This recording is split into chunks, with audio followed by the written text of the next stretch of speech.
크리스천이라고 하면 거의 대부분 천국이나 혹은 하나님 나라에 관해서 누가 자세히 이야기를 한다고 하면 관심을 기울입니다.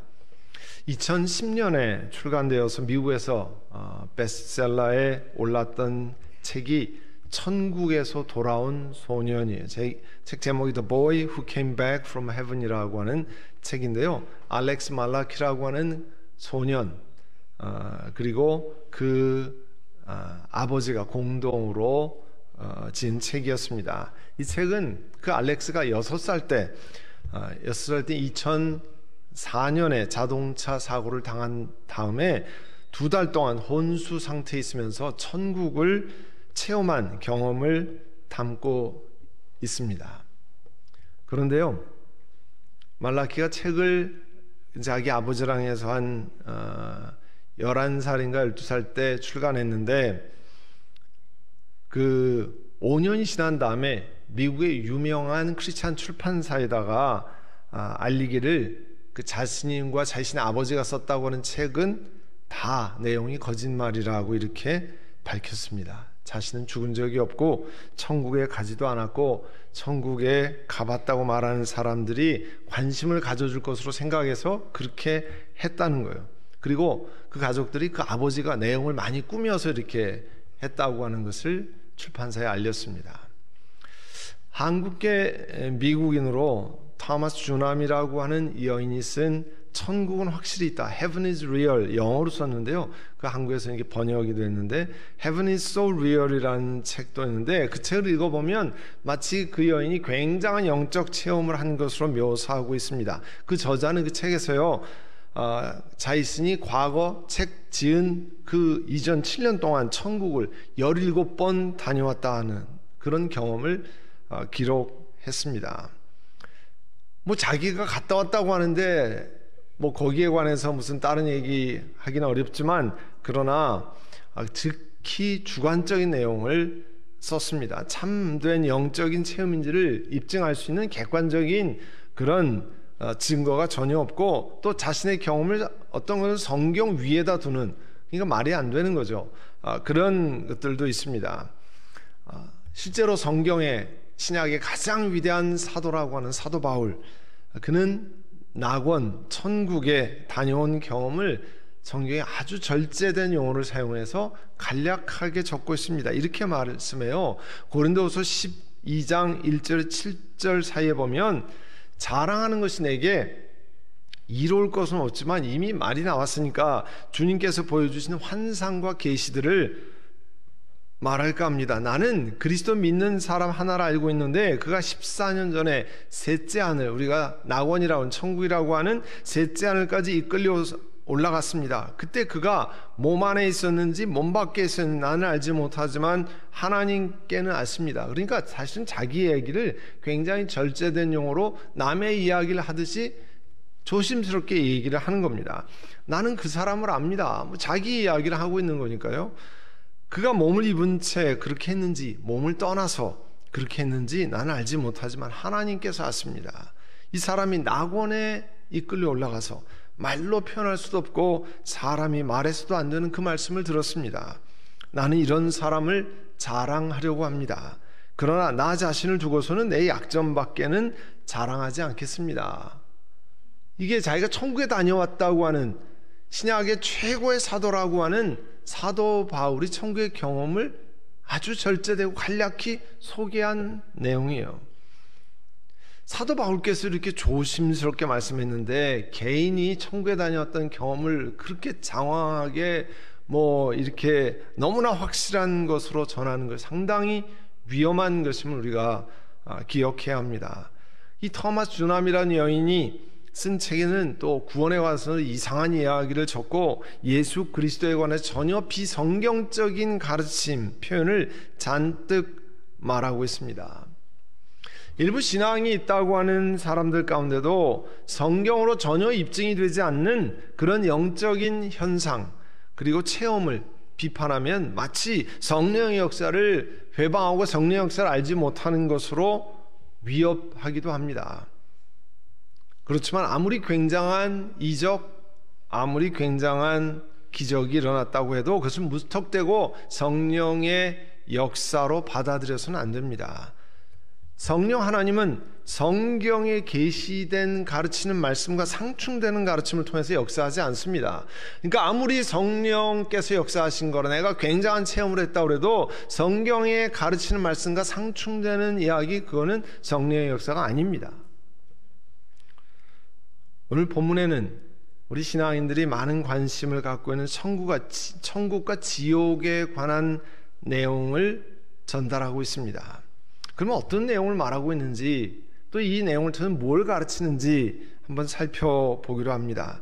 저는 본문의 내용을 설교로 하면서 제목을 비유 대신에 이야기라 적었습니다. 보통 본문의 말씀을 부자와 나사로의 비유, 패러블이라 이렇게 많이 부릅니다. 그러나 비유라고 하면 사람들이 이제 가상적인 이야기를 먼저 생각하기 때문에 본문의 내용이 전부가 다 가상적인 이야기를 담는 그런 느낌이 들기 때문에 그냥 이야기라 소개했습니다. 그렇지만 이야기라고 부르든지 비유라고 부르든 본문에서 소개하는 큰 차이인 살아있을 때의 모습, 그리고 죽은 후에 life after death, 죽음 후의 일에 관해서 전달하려고 하는 내용에는 차이가 없습니다. 이제 죽음 전에, 사람들의 죽음 전의 상황을 먼저 19절서부터 21절에 얘기합니다. 예수님께서 이렇게 이야기를 시작하셨어요. 어떤 부자가 있는데 그는 자색옷과 고운 베옷을 입고 날마다 즐겁게 호화롭게 살았다. 이 부자는 이름이 소개되지 않고 있습니다. 비슷한 부자들 가운데 한 사람이라 그런 거죠. 반면에 그 다음에 나와 있는 가난한 사람은 이름이 구체적으로 소개되어 있어요. 그 사람에 관해서 더 구체적으로 이야기를 합니다. 이 부자가 자색옷과 고운 베옷을 입었다고 하는 것은 상당히 고급 옷을 입었다는 거죠.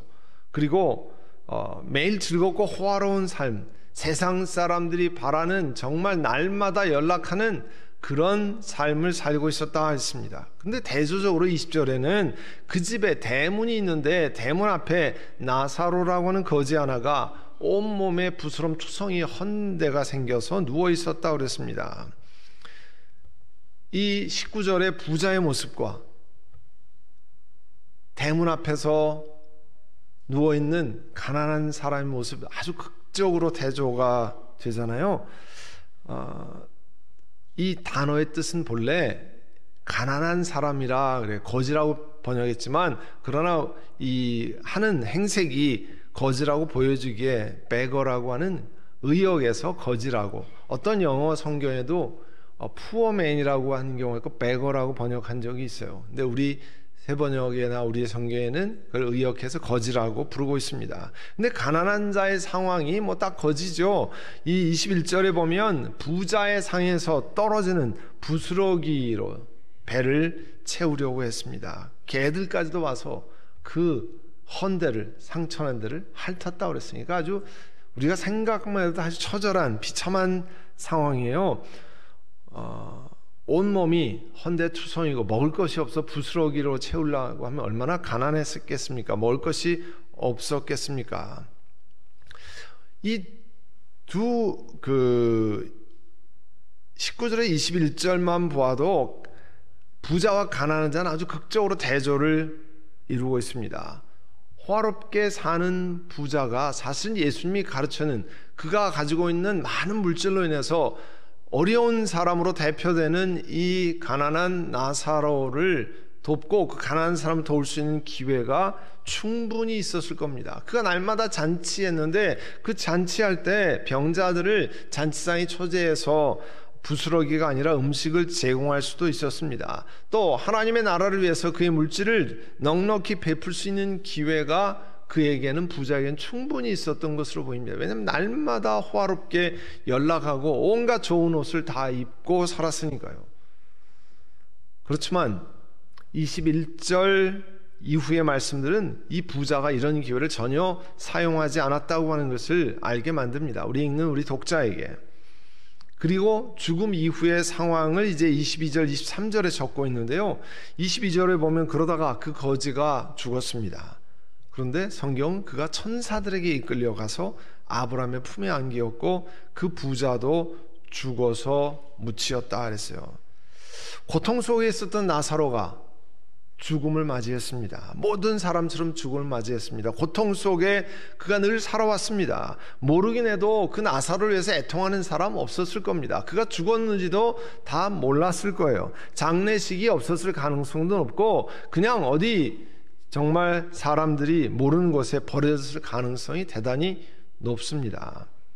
가난한 사람 나사로는 이렇게 아무도 집중하지 않는 상황 속에서 이 생을 마감했는데 하나님은 그 나사로를 집중하셨습니다. 나사로를 아셨습니다. 그리고 그가 천사들에게 이끌려갔다고 전합니다. 나사로가 죽자마자 하나님은 천사들을 보내서 그의 영혼을 영접해서 데려갔음을 말하고 있습니다. 그리고 그가 아브라함의 품에 안겼다 이렇게 얘기했어요. 유대인들 생각은 이 아브라함의 품이 낙원으로 이렇게 인식되고 있었습니다. 이 구원받은 사람들이 하나님 나라에 가는 사람의 거처의 상징적인 것이 아브라함의 품입니다. 그러니까 오늘 본문을 그 나사로와 거지 나사로와 부자의 비유라고 하는 이유는 죽으면 예수 믿는 사람인데 아브라함의 품에 가느냐 그걸 얘기하는 건 아닙니다. 성경에 여기 이렇게 나와 있지만 모두가 다 죽으면 아브라함의 품에 다 가서 안깁니다. 그걸 말씀하는 게 아니에요. 그래서 이걸 비유적인 비유로 이 세상과 하나님 나라에 가는 것 다르다고 하는 것을 가르쳐 주는 거죠. 그런데 성경에 보면 22절에 보면 부자도 죽었어요. 호화로운 삶을 살다가 죽어서 묻혔다 이렇게 했습니다. 아마도 동네에 많은 사람들이 모여서 화려한 장례식을 했을 겁니다. 모든 사람들이 애통하고 많은 사람들이 조문하고 우리로 말하면 조화가 끝이 없고 이런 엄청난 장례식을 하고 호화로운 묘지에 묻혔을 겁니다. 그런데 묻힌 다음에 어떻게 되느냐? 23절에 보면 부자가 지옥에서 고통을 당하다가 그렇게 되어 있어요. 한 사람은 이 땅에서 어렵게 살았는데 낙원에 이르고 한 사람은 이 땅에 호화롭게 연락하고 부자로 살았는데 지옥에 갔다고 하는 이야기를 전하고 있습니다. 그가 눈을 들어서 멀리 보니까 아브라함을 보이고 그의 품에 나사로가 있었다고 그랬습니다. 낙원으로 간 나사로와 달리 부자로 살았던 이 사람은 지옥으로 갔고 그곳에 고통을 당하고 있다고 얘기했어요. 그러다가 멀리 바라보니까 아브라함이 보이고 그의 품에 나사로가 있어서 나사로가 있는데 유대인들에게는 그들의 생각 속에 낙원과 지옥이 이렇게 멀리 떨어져 있지 않다. 그래서 이런 표현을 쓴 것 같은데요. 실제로 그런지는 성경에 나와 있지 않습니다. 그러니까 여기 있는 것처럼 지옥에서 낙원이 저기 이렇게 보인다. 그것이 성경이 가르쳐주는 내용이 아닙니다. 오늘은 이 땅에 살다가 한 사람은 지옥으로 가고 한 사람은 낙원으로 가는 것을 그리고 그 사람의 삶의 행태가 어떤 것인지를 보여주기 위한 비유적인 이야기예요. 아브라함과 부자가 대화하는 이야기가 24절에서 31절까지 있습니다. 그래서 그 아브라함이 소리를 질러서 이야기했습니다. 아브라함 조상님 나를 불쌍히 여겨주십시오. 나사로를 보내서 그 손가락 끝에 물을 찍어서 내 혀를 시원하게 하도록 해주십시오. 나는 이 불 속에서 몹시 고통을 당하고 있습니다. 지옥불에서 고통을 당한다고 하는 얘기가 오늘 쓰여 있어요.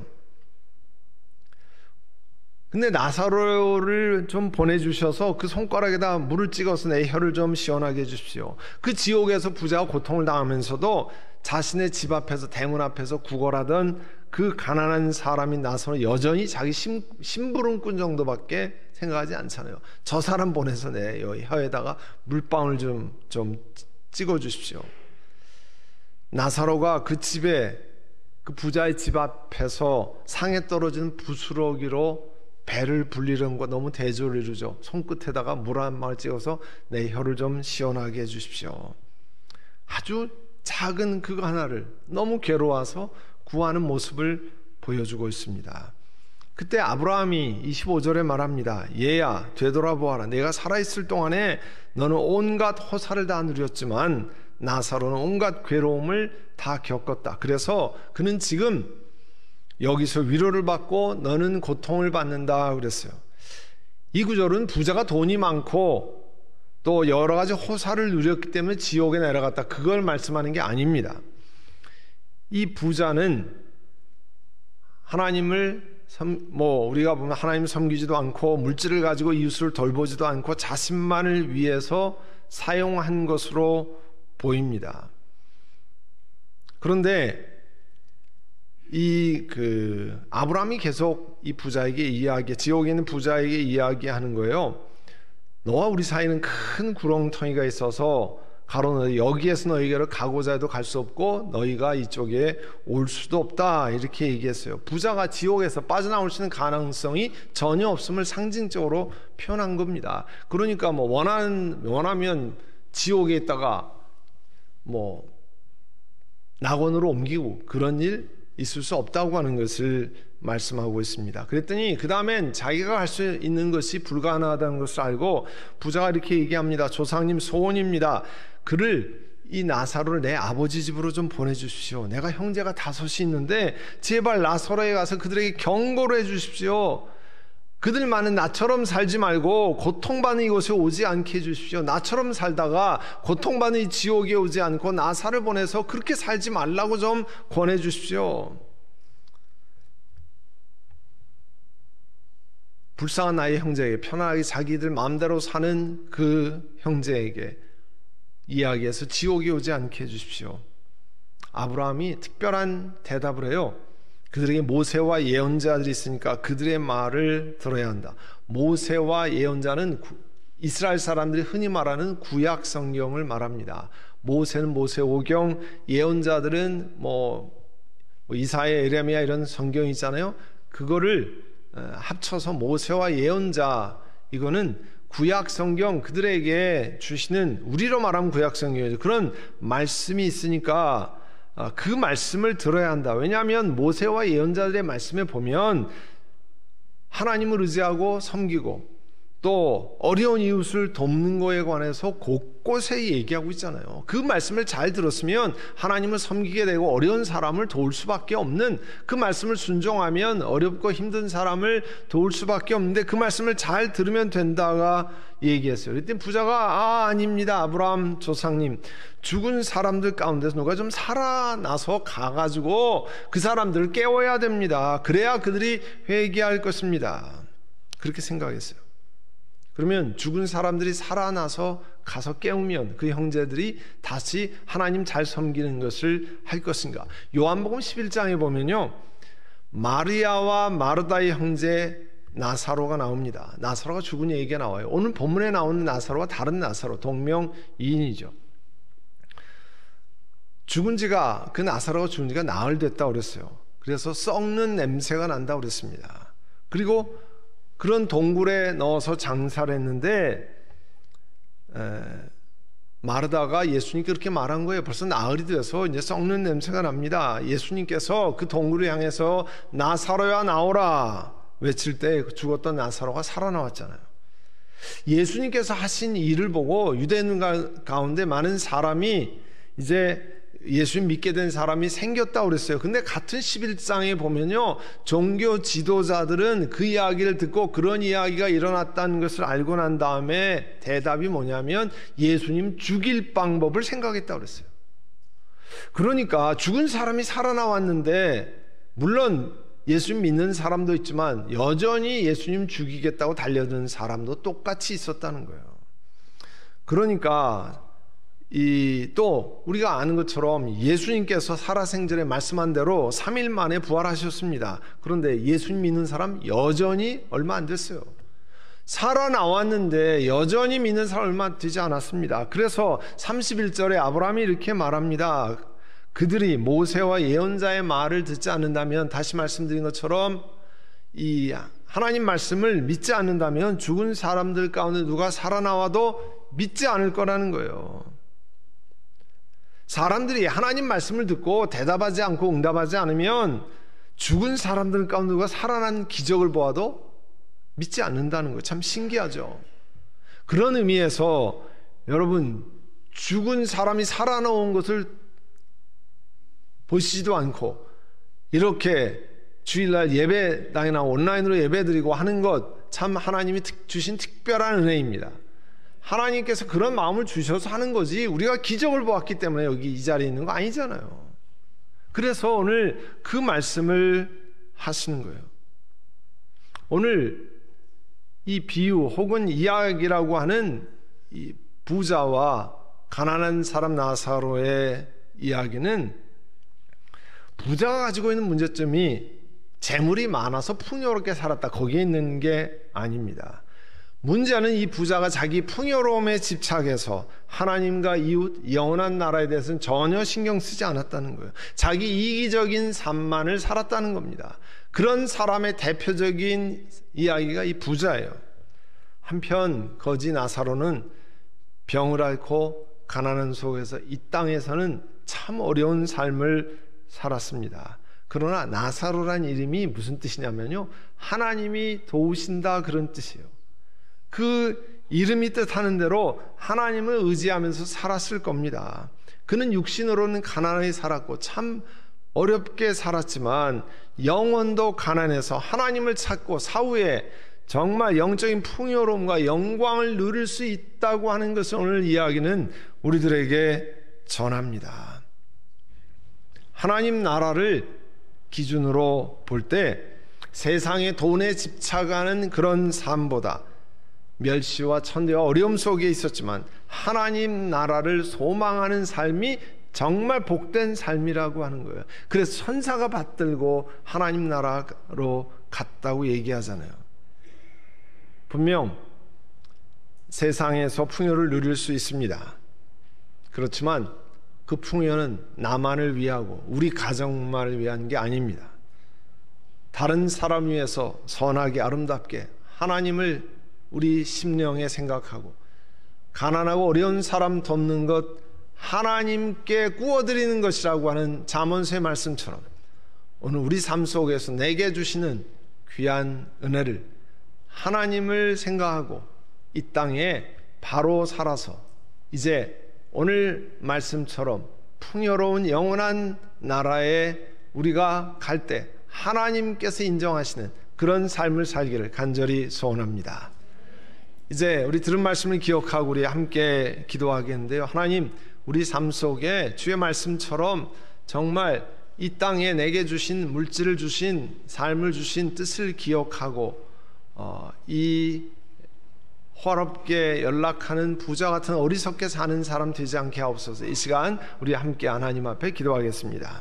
아버지 하나님, 오늘 이 부자와 가난한 사람 나사로의 이야기를 통해서 저희를 가르치신 것을 기억하고 분명하게 하나님을 경외하고 예수 그리스도를 믿고 이 땅을 마감하면 영원한 나라에 들어가신 걸 믿고 또 영원한 나라를 준비하고 미래를 또 불의한 청지기에 비유해서 저희들이 배운 것처럼 미래를 잘 준비하고 하나님 주신 리소스 물질들이 정말 우리만은 우리 가족만을 위한 것이 아니라 주의 나라를 확장하고 어려운 사람을 돕고 예수 그리스도를 전하는데 아름답게 사용하는 그런 계획을 저희가 세울 수 있는 은혜를 주시옵소서. 예수님의 이름으로 기도드립니다. 아멘.